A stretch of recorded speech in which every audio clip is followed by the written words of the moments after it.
How might inhaled anesthetics affect the immune system? How might they alter our immune capacity, which is really a very complex phenomenon, as my wife will be happy to tell you, that involves both leukocytes, macrophages, and antibodies. It may involve the formation of DNA.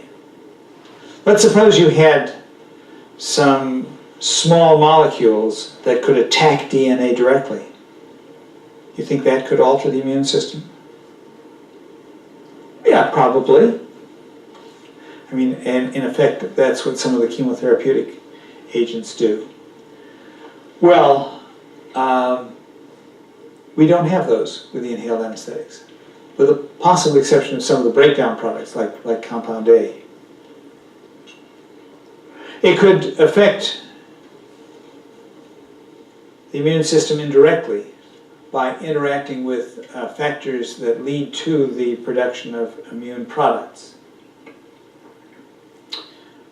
It could affect the immune system by altering precursors, and we talked about that a little bit in our discussion of the inactivation of methionine synthesis by nitrous oxide.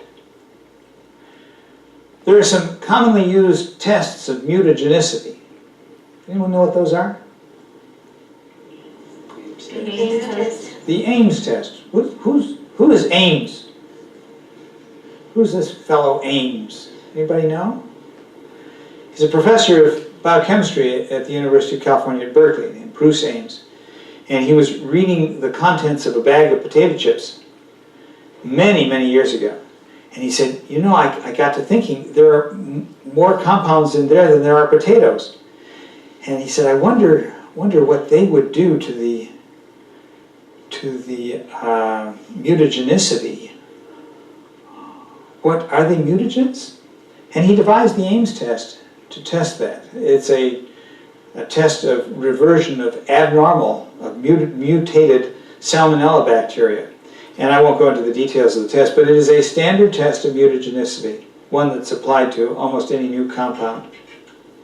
A second is called the sister chromatid exchange test, where sister chromatids exchange DNA material. And if they exchange more DNA material, it's thought that this may be an indication of mutagenicity.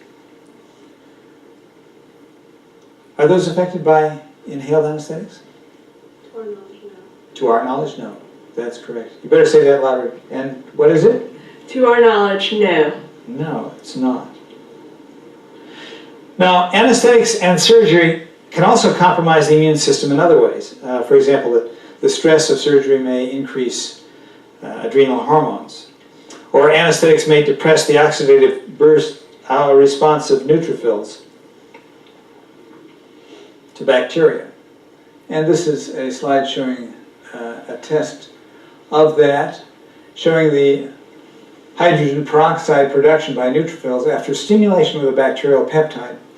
Desflurane, isoflurane, and sevoflurane do not depress that response. The only anesthetic that does depress it happens to be halothane. Whether that's of any importance or not, we're not really sure.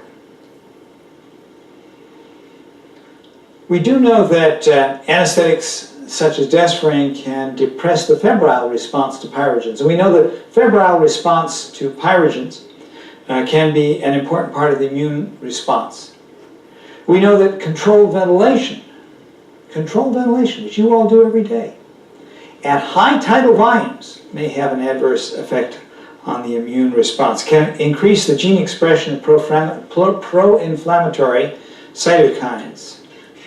And it appears that sevoflurane is associated with less of this, less production than halothane or isoflurane. So sevoflurane, by this measure, may be a better anesthetic in terms of its effect on the immune system.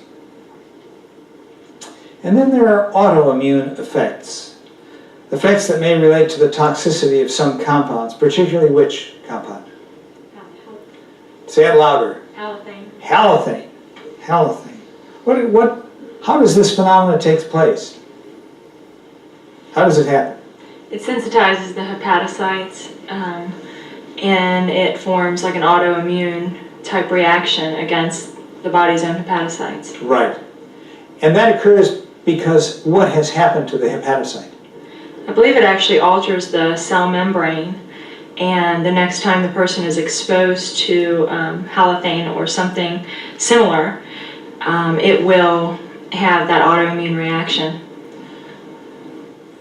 And the thing that reacts with the cell membrane, or with the cell membrane proteins, that produces this autoimmune reaction is the trifluoroacetic portion of the halothane. You remember that halothane is a compound that is CF3CClBrH. My friends would put the H over here rather than out there. And when halothane is metabolized, it's metabolized to CF3COOH, trifluoroacetic acid, or some analog of that. And that oxidative metabolism leading to this, that leads to a binding of this to the hepatic protein, the recognition of that altered hepatic protein as a foreign protein, the formation of antibodies to that protein, which then attack these as foreign substances and destroy the hepatocyte as a consequence. At least that's the theory. Are there other anesthetics that produce this trifluoroacetate? Isoflurane? Desflurane. And desflurane.